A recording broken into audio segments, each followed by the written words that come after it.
The roar of distant bombers fills the air, shattering the calm morning. In London, the air has never felt so thick.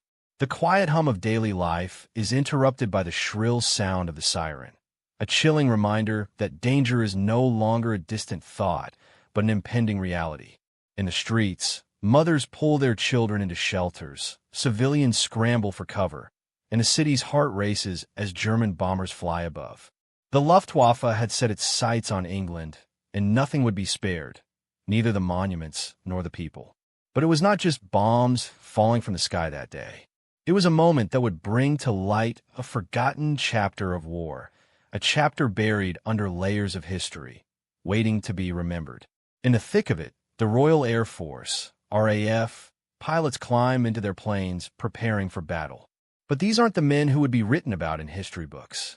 The stories of valiant, white-winged pilots making heroic interceptions have been told time and time again, their bravery enshrined in the archives of war.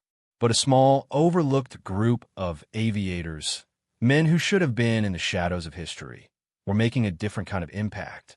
In a segregated squadron, far from the more famous pilots, black men prepare their planes. These pilots are outcasts in their own military, victims of systemic racism even while fighting for a country that had long denied them basic rights. A dozen men are ready to take on the Luftwaffe's invasion, but the battle they fight is not just against the enemy in the sky. It's against an institution that refuses to see them for the heroes they are. The radar blips, the sirens howl, and the planes rise into the gray sky. Yet, these men, who will face the worst the war can throw at them, are barely seen by history. Among them is Captain James Williams. A veteran of World War I, Williams had returned to serve in the RAF, only to find that his new uniform was a stark reminder of the boundaries placed around him. Despite the war's urgency, racial segregation in the RAF kept black pilots like him on the periphery.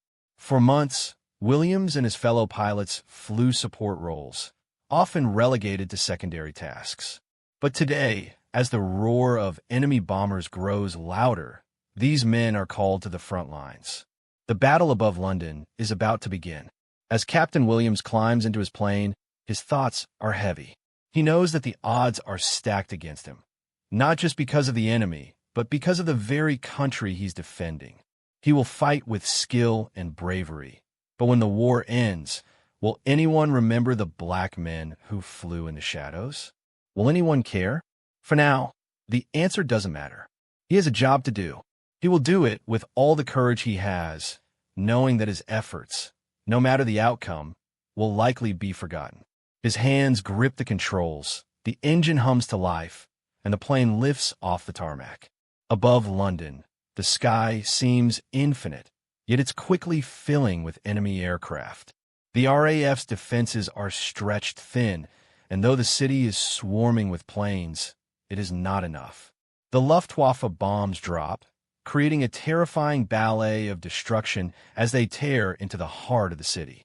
Yet in the midst of the destruction, there's a moment of clarity. The black pilots are soaring through the air, swerving around enemy bombers, using all their training to protect the city. But as they make their way through the chaos, there is no applause. There is no admiration from the public. No grand speeches about their bravery.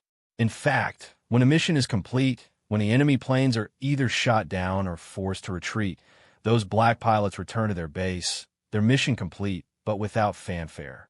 There are no reports praising them, no recognition from the officers they serve under. It's as if their contribution to the battle is already being erased. The public is told stories of heroic RAF pilots, but the black men who fought just as hard remain nameless. Their faces don't appear on the front pages of the newspapers. They are part of a different narrative, a hidden one that will be written out of history.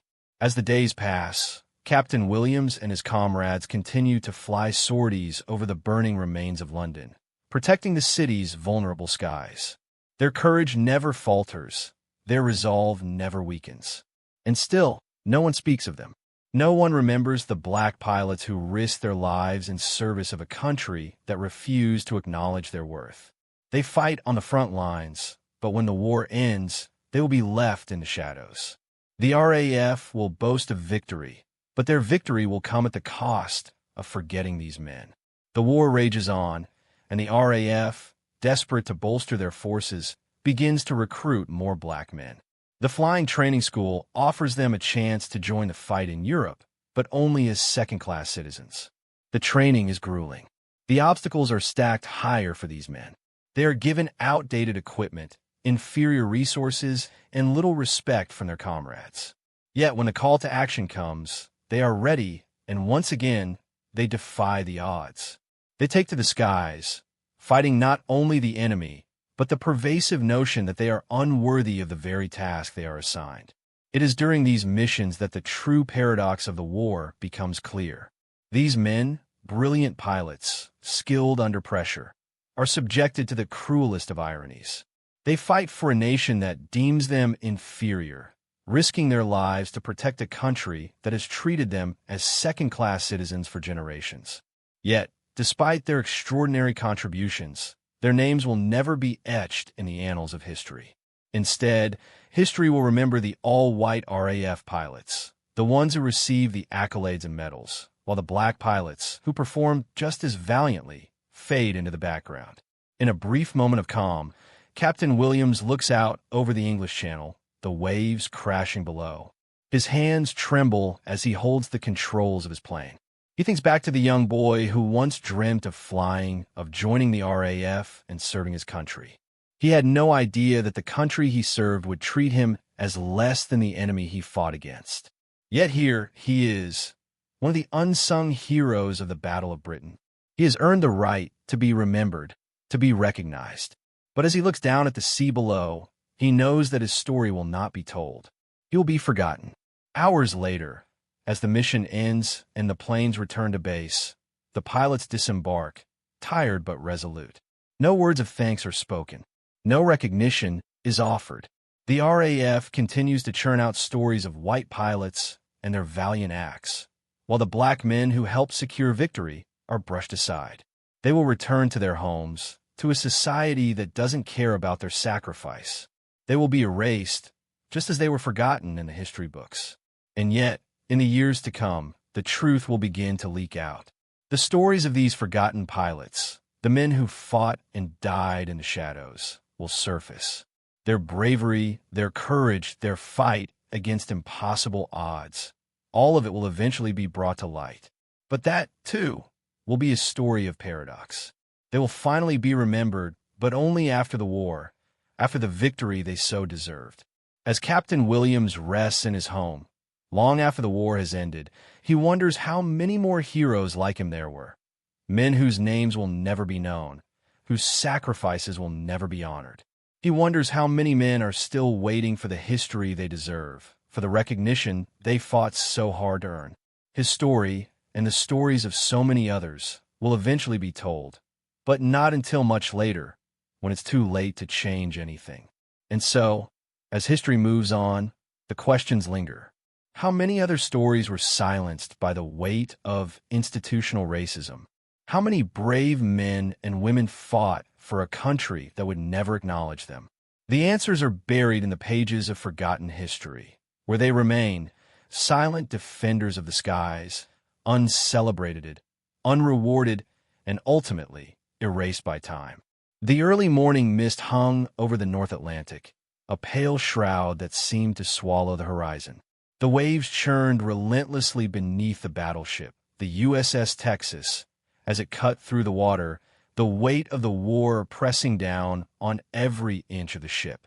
In the cool, salt-scented air, sailors scrambled across the deck, preparing for the day's mission. But as the ship continued its journey into the heart of enemy-controlled waters, a small group of men aboard that same ship knew that this mission would be different. Their names were not listed among the officers' rosters. They were not the heroes in the eyes of the American public. They were black men relegated to the margins of the military and history, yet they were about to do something that would change the course of the war, if only for a brief moment. The men of the segregated units, who had been serving in the shadow of the war machine, stood ready. They had been trained for this moment, yet they had been denied the recognition they so rightfully deserved. There were no medals for their sacrifice, no celebrations for their victories. They were tasked with a mission no one wanted, to strike at the heart of enemy naval forces with the deadly precision of torpedo bombers. But to these men, it wasn't just about the mission.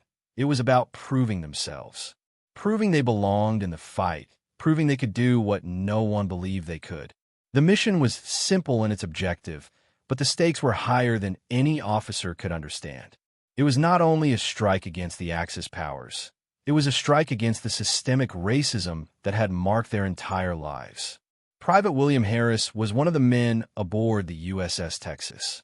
He had volunteered for service with a quiet resolve, knowing the road would be more difficult for him than it had been for his white counterparts. Even after passing through the grueling selection process, he and the other black sailors had been assigned to menial tasks for most of the war, cleaning the decks, polishing the brass, and acting as support for the main combat forces. But now, as he stood near the edge of the deck, watching the waves crash against the hull, he could feel the weight of his responsibility bearing down on him. He wasn't just preparing to take part in a military operation. He was preparing to do something that would be erased from history the moment it was over. No one would remember him. No one would remember his comrades. But that would not stop them from doing their duty. The torpedo planes were loaded and ready to take off. Harris's stomach churned as he felt the weight of the mission settle into his bones. There was no turning back now. He glanced across the deck at his fellow men, all equally determined, but all equally aware that if they succeeded, their names would never be spoken again.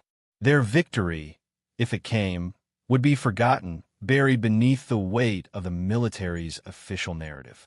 They would not be heralded as heroes. Instead, they would simply do their job, and after that, they would vanish into the shadows of history. The fog lifted slightly as the planes roared to life, engines vibrating through the steel of the ship. The sky above was thick with clouds, and the weather was not in their favor. But the mission had been assigned, and there would be no delay. Harris climbed into his cockpit, the familiar smell of fuel and metal surrounding him. His hands, though steady, were covered in the sweat of anticipation. His heart raced, but he forced himself to remain calm. His job was clear. He was to strike at the heart of the enemy fleet and return. If he survived, that was all that mattered. The mission was simple, in theory. Find the enemy's ships, drop the torpedoes, and return to base. But in practice, it was a death sentence. The skies were filled with enemy planes, their positions well protected by their anti-aircraft weapons. The chances of survival were slim. But Harris had learned long ago to fight the odds, even when those odds seemed insurmountable. He had faced prejudice from the moment he had joined the Navy, and he had learned to use that as fuel, a fire that kept him going even when every inch of his being screamed to give up. As the planes ascended into the sky, Harris felt the cool air rush past him. The USS Texas became a speck in the distance, and the vast, unforgiving ocean stretched out before him. Below, the enemy ships were waiting. A brief flicker of fear flashed across Harris's mind, but he pushed it away. Fear had no place in this fight. His job was to complete the mission, to deliver the strike with the precision of a seasoned bomber. It didn't matter who he was, where he came from, or the color of his skin. In this moment, none of that mattered. But it was impossible to escape the reality of the war's racial divisions. The segregation that had been institutionalized in the American military was not simply a matter of policy. It was a way of life. Harris had spent his early days in the Navy doing menial work, as had his comrades. They were not allowed to fly the planes that fought in the front lines, and they were not given the respect they deserved. They were relegated to the background, pushed aside, while the white officers and pilots were the ones who were celebrated. It wasn't just the military that had placed them in these positions. It was the society that had decided, long before they were born, that they were not worthy of recognition, not worthy of standing alongside their fellow soldiers in the same light. But in the skies above the ocean, none of that mattered. Here, in this moment, they were all pilots, all soldiers, all carrying the same weight. And for the first time, Harris allowed himself to believe that perhaps, just perhaps, the mission could be the moment he had waited for. The one where his actions would speak louder than the prejudice he had faced. The enemy ships came into view, their silhouettes dark against the shifting clouds. Harris's heart beat faster as the target locked into his sights. The torpedo release lever was in his hand, and he could already feel the tension building in his muscles. He was a machine, operating on instinct, doing what he had been trained to do. But there was a part of him, deep down, that knew this moment would be like so many others. If they succeeded, they would return home and be forgotten. Their efforts, their bravery, would be erased by the institution that had sent them into battle in the first place. It was a cruel irony, the price of service. The torpedoes dropped. Harris watched as the massive missiles plunged toward the enemy ships, cutting through the sky with lethal precision. The explosion of the torpedo impact was a brief moment of victory, but it was also a fleeting one. The enemy was scattered, but there was no celebration. There were no cheers from the deck below. The mission had been successful, but the faces of the men who had achieved it would not be remembered. As Harris and his comrades made their way back to the ship, he knew that the victory, like so many others, would fade from the history books. They had done their duty. They had risked their lives. But when the war ended, the world would move on, and their contributions would be forgotten. The American public would never know the names of the black men who had served with such courage and skill. The military would never recognize them, not in the way they deserved. The medals would not come. The history books would not acknowledge their sacrifices. But in the quiet moments, long after the war was over, the truth would emerge. The stories of the forgotten soldiers, those who had served in the shadows, would be uncovered. In the decades that followed, their names would finally be spoken. Their courage, their resilience, would be remembered. But by then, the victory would be bittersweet. The men who had fought with such bravery would never know the recognition they had earned. And for some of them, the fight would continue long after the war was over, as they struggled to find their place in a world that had left them behind. In the end, the mission aboard the USS Texas was more than just an operation in the war. It was a test of endurance, of courage, and of resilience. But for the black sailors who took part in it, it was a moment that would never be fully acknowledged. They fought, they bled, and they died for a country that refused to give them the recognition they deserved. And in the years that followed, the war would be remembered for its iconic heroes, for its epic victories and crushing defeats. But the men who had fought in the shadows, who had sacrificed everything and been forgotten, would remain lost in history's wake. As Harris lowered his head against the seat, a faint smile touched his lips. They had done their duty, and for the first time in a long while, that was enough. But as the world moved on, he knew the truth would be buried once again. Another victory won, but another story left untold. The sun hung low in the sky, casting a soft, golden light over the National Mall. Flags fluttered in the wind, their colors vivid against the backdrop of a nation at war. Across the streets, soldiers, sailors, and airmen, young and old, white and black, lined the streets for the grand parades, the proud symbol of American victory. Victory.